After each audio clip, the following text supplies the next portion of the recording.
I still sleep with my ex whenever he's out of town, my fiancée bragged on the phone to her friend. This idiot even proposed with a diamond ring. She didn't know I was standing in the hallway, listening. I didn't say a word. The next morning, I took back the ring and left a receipt from the pawn shop, along with a note. Hope your ex can afford to buy it back. She's been begging me to take her back ever since. It's been exactly 1 month since my life imploded. 1 month since I discovered that the woman I planned to spend my life with saw me as nothing more than a punchline in conversations with her friends. 1 month since I executed what I thought was justified revenge.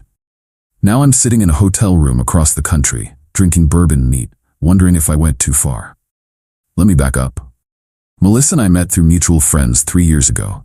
Smart, ambitious, drop-dead gorgeous. She was everything I thought I wanted. She works as a prosecutor for the district attorney's office, which is how we met when I testified as an expert witness in a case. We moved in together after a year, and I proposed 6 months ago with a ring that cost me nearly 3 months' salary. 2-carat princess-cut diamond, platinum band, custom design. She cried when I got down on one knee, said it was perfect.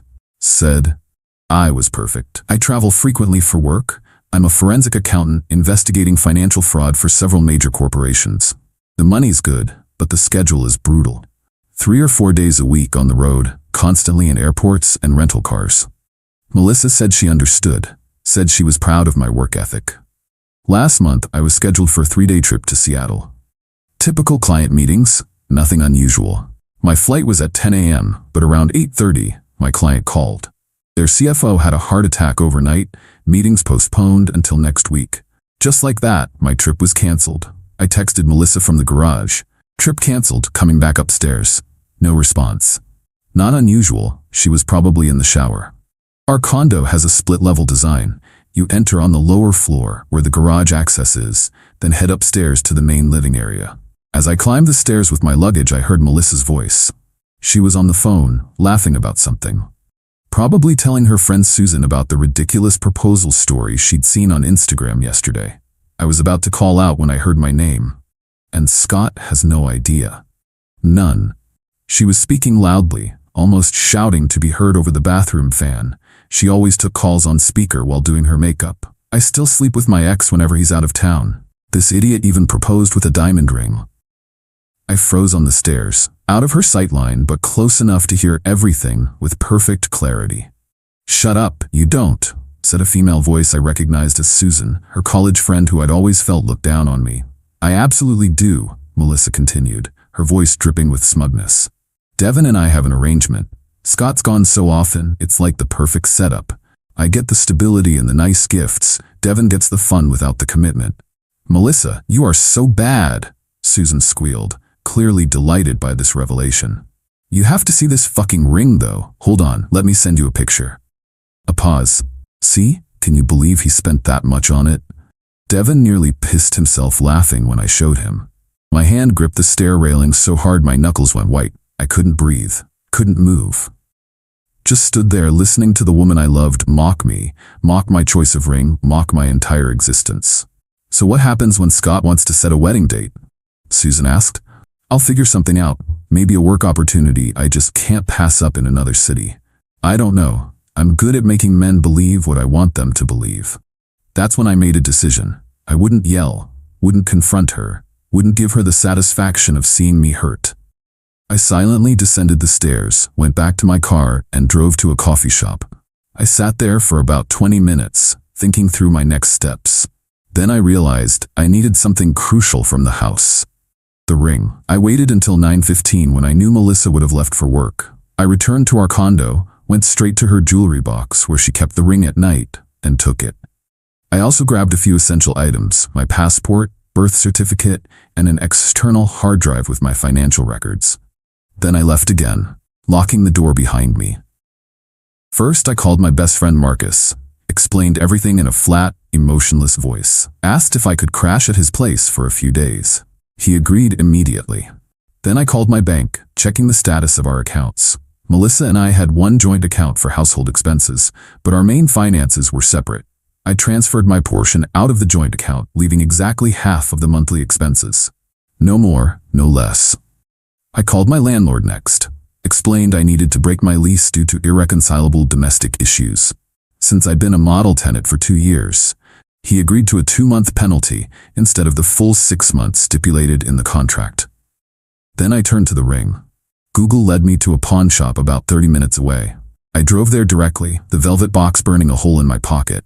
"Looking to sell?" asked the owner, an older man with shrewd eyes. "Yes," I said, placing the box on the counter. He whistled when he opened it. "Nice piece. Recently purchased?" "6 months ago." He examined it carefully, checking the certification papers I'd included. "I can give you $9,500. The ring had cost me $22,000. But this wasn't about money. Deal. He processed the paperwork, handed me cash and a receipt. I asked for the receipt to be itemized, showing exactly what was sold, for how much. By the time I returned to our condo, it was nearly 2 p.m.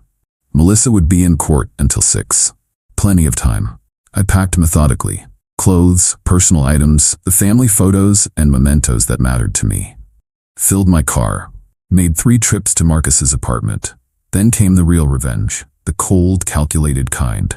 I accessed our shared cloud storage account, where we kept all our important documents and photos. I downloaded everything that was mine, then systematically deleted every photo of us together. Every vacation, every holiday, every casual selfie, gone. I left her solo photos untouched. She could have her history, but our history was erased. Next, I went through our shared calendar, where we'd already blocked out dates for wedding venue visits, caterer tastings, and other planning events. I deleted nothing. Instead, I added detailed, fabricated entries about visiting fertility clinics and adoption agencies, things we'd never discussed, appointments that didn't exist. Let her wonder what else she didn't know about our relationship. In the kitchen, I opened her favorite wine, a $300 bottle of Cabernet she'd been saving for a special occasion. Poured exactly 1 glass. Left it on the counter with her lipstick mark clearly visible on the rim. An impossible detail, since she'd been gone all day. A message that would make her question her own reality. I accessed her work laptop. She'd always left it unlocked at home, trusting me completely. I drafted an email to her entire office, including her boss, with the subject line, "My big news," and wrote a detailed announcement about her supposed pregnancy and immediate plans to leave the DA's office. I didn't send it, just saved it to drafts, where she'd eventually find it and panic about who might have seen it. I took the file she'd been preparing for weeks for a major case, her meticulous notes, carefully organized evidence, and rearranged every single page.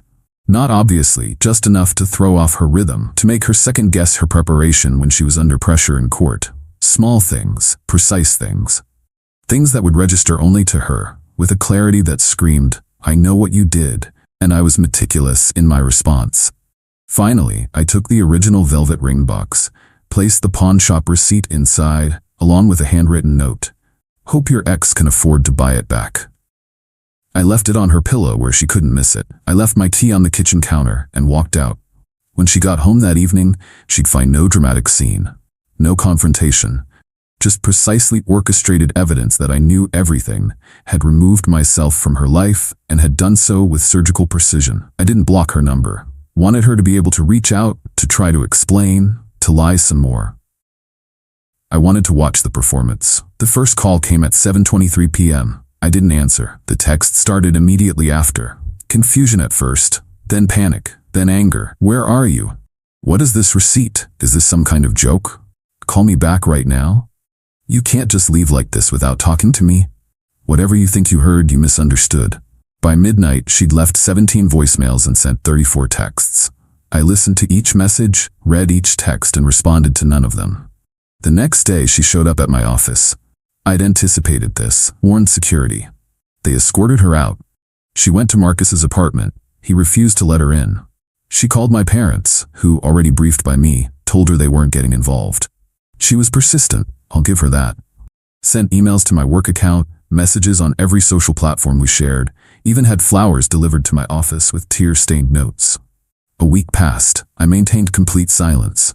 Focused on work, on finding a new place to live, on rebuilding. Marcus was supportive, but concerned. "Dude, don't you think you should at least hear her out? What if there's some explanation?" "What explanation could possibly justify what she said?" I asked. He shrugged. "People say stupid shit sometimes, especially to impress friends." I dismissed his suggestion. The evidence was clear. Her words had been unambiguous. Then everything changed. 10 days after I left, I received an email from Susan, the friend Melissa had been talking to. Subject line, "You need to know the truth." I almost deleted it. Almost. But curiosity won. "Scott, you don't know me well, but I need to tell you something important. What Melissa said on the phone that day wasn't true. She's never slept with Devin since they broke up years ago. In fact, Devin moved to Australia 5 years ago, before you and Melissa even met, for a job opportunity and hasn't been back to the States since. She was lying to me. I know because I still follow Devin on Instagram. We were in the same study group in college, and he's been posting about his life in Sydney with his Australian wife and their new baby. Melissa was just trying to seem cool and rebellious to me and our other college friends. We're all idiots who glorify drama and bad decisions. She was trying to fit in with our toxic bullshit. What she did was wrong and horrible, but it wasn't what you think. She never cheated on you. She just lied about it, which is still terrible but different. I thought you should know." I stared at the screen for a long time. Then I started investigating. A quick social media search confirmed it. Devin had indeed moved to Australia 5 years ago. His Instagram was filled with photos of Sydney Harbour, his Australian wife, their new baby, and their beachfront home. He hadn't been in the country since before Melissa and I even met. I found Devin's email through a mutual connection, contacted him directly. "Scott? Melissa Scott? Man, what the hell? She's been messaging my wife on Instagram crying, saying her life is ruined because of something involving me. She told her friend, you two hook up whenever I'm out of town," I wrote. His response came quickly. "That's absolutely insane. I've been in Australia for 5 years, married for 3, and haven't even spoken to Melissa except for the occasional comment on social media. I literally haven't been in the same country as her since before you two met. I have no idea why she would say that." I thanked him and ended the conversation. Called Susan next, who confirmed her email. Said Melissa had been trying to maintain a bad girl image with their college friend group for years. Said she'd admitted the truth in a breakdown 2 days after I left. Everything I thought I knew shifted. Melissa hadn't cheated. She'd just pretended she had. She'd mocked me, belittled me, disrespected me fundamentally, but not in the way I'd thought. I still haven't contacted her directly. But I did check in with Marcus, who said she comes by daily, crying, begging for a chance to explain. According to him, she's lost weight, looks like she hasn't slept in weeks. The case she was working on, the one whose files I rearranged, apparently went poorly, with her appearing disorganized and unprepared. Her boss had expressed concern about her mental state. Part of me feels vindicated. The cold, calculated way she spoke about me deserved a response in kind. The things she said can't be unsaid. But another part wonders if my reaction was disproportionate. She lied about cheating to impress a friend whose opinion she apparently valued more than my feelings or our relationship. That's a betrayal of trust, of respect, but not of fidelity. I destroyed a 3-year relationship, a planned future, a life we'd built. Did the crime warrant such an absolute punishment? It's been a month now. I've signed a lease on a new apartment, changed my phone number, moved on, externally at least. But these questions keep me up at night. Did I overreact? Or was her betrayal, different though it was from what I initially believed, still fundamentally unforgivable? I trusted this woman with my life, my future, my heart.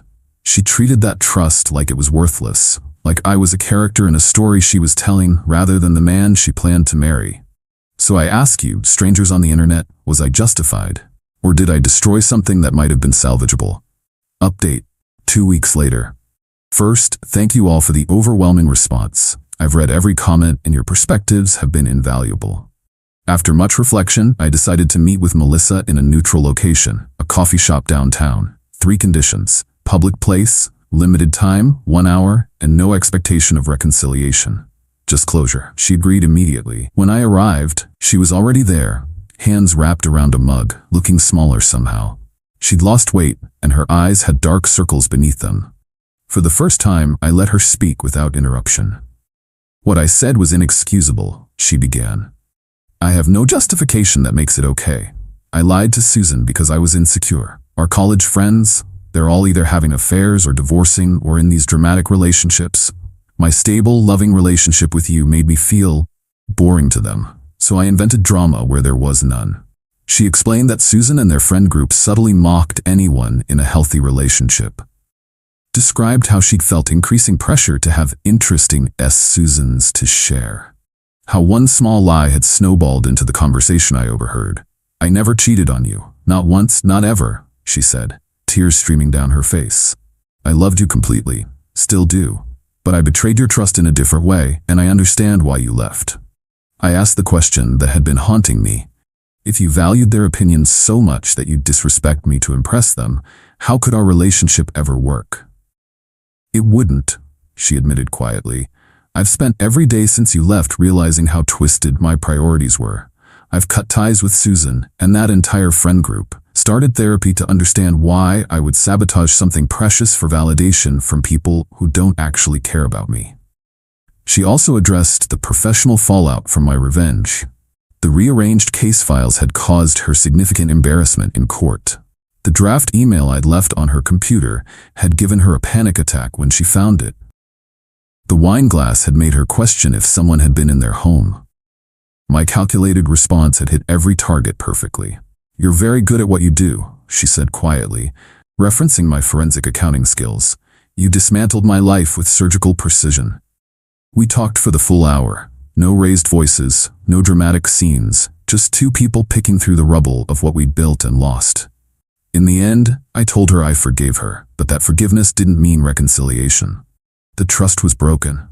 Not because she'd cheated, but because she'd revealed a fundamental disrespect that couldn't be undone.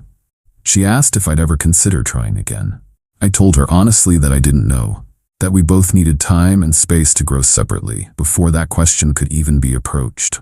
As for the ring, she'd actually gone to the pawn shop the day after finding my note, bought it back at a significant markup. She brought it with her to our meeting, tried to return it. I refused, told her to keep it, sell it, donate it, whatever gave her closure. She nodded, understanding the finality in my words. We parted with a brief hug that felt like a period at the end of a complex sentence. Not angry anymore, just finished. I'm moving forward. Changed positions at work to reduce my travel. Started rock climbing, something I'd always wanted to try but never made time for. Reconnected with friends I'd neglected. Many of you asked if my revenge went too far. After reflection, I stand by most of my actions. The silent departure, the division of assets, the pawn shop receipt. All proportionate responses to the disrespect she showed me. The more subtle acts, rearranging her case files, the draft email, the wine glass trick, may have crossed into psychological warfare, but they were precise expressions of hurt rather than broad destruction. What I regret is not giving her a chance to explain before I executed my exit strategy. One conversation might have revealed the truth sooner and saved us both weeks of additional pain. That said, I'm not sure it would have changed my decision to leave. A partner who would mock me to impress others has revealed something fundamental about their character and priorities. That revelation can't be undone, even if the specific offense was different than I initially believed. Thank you again for your insights and support.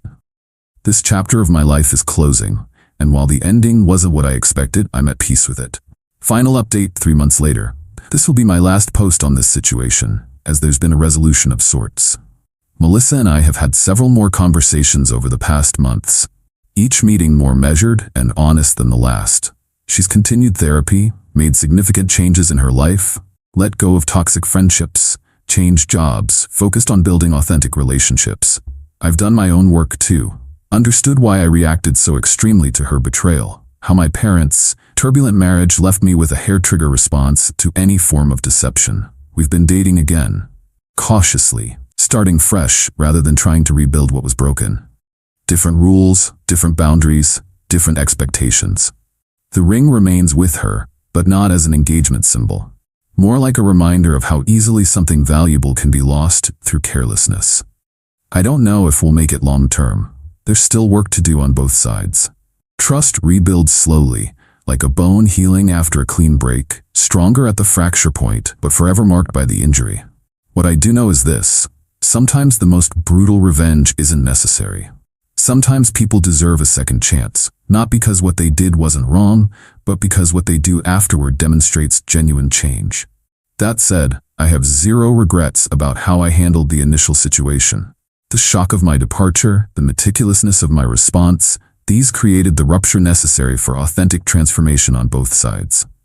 Sometimes relationships don't end because they're beyond repair. They end because they need to be rebuilt from the foundation up. Whether Melissa and I ultimately succeed doesn't matter as much as the fact that we're both becoming better people through this process. More honest, more direct, more aware of our own patterns and triggers. For those facing similar betrayals, trust your instincts, but verify your facts. Respond with purpose rather than pure emotion. And remember that forgiveness is a gift you give yourself, whether or not you choose to continue the relationship. I'll end with this. The pawnshop owner recognized Melissa when she came to buy back the ring. Told her I'd been completely stoic when selling it. No anger, no sadness, just calm determination. She said that image haunted her more than if I'd raged or cried. The quiet dignity of someone who knows exactly what they deserve. Whatever happens next, I intend to maintain that dignity. Not out of pride, but out of self-respect. Thank you all one last time for being witnesses to this chapter of my life.